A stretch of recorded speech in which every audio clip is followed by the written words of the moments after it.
do solemnly swear that I will support the Constitution of the United States and the laws of this state. My parents gave me a lot of freedom.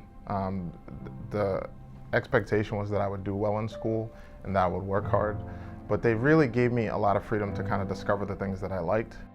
The reason why I ended up going into law is because when I grew up in South Providence, I knew that there's only a few ways to kind of empower yourself, right? Like there are a million different ways to do it, but the way that I was taught was like, oh, I had to be a doctor or a lawyer or something, and I thought that was kind of silly. That's why I wanted to be a scientist. But then I realized how many things the law touches. So I'm talking to people and they're having issues criminally, they're having issues with their taxes, they're having issues with bills, they're having stuff repossessed. And I realized, I was like, you know, if I do become proficient at the law, it would really empower me and I'd be able to kind of make a difference because it would allow me to become an expert in an area that would help my community.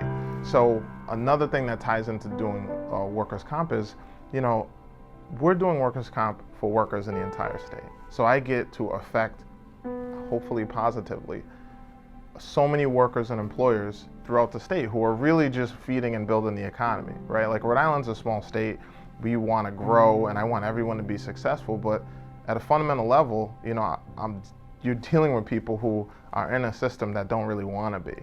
So you really just want to use your background, my background, to just empower them, to teach them, to make the right decisions, and to balance the fact that you're not advocating for anyone.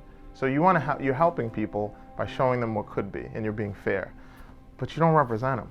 So it's like a tax balance. You know, your heart might go out, but you can only do what you can do.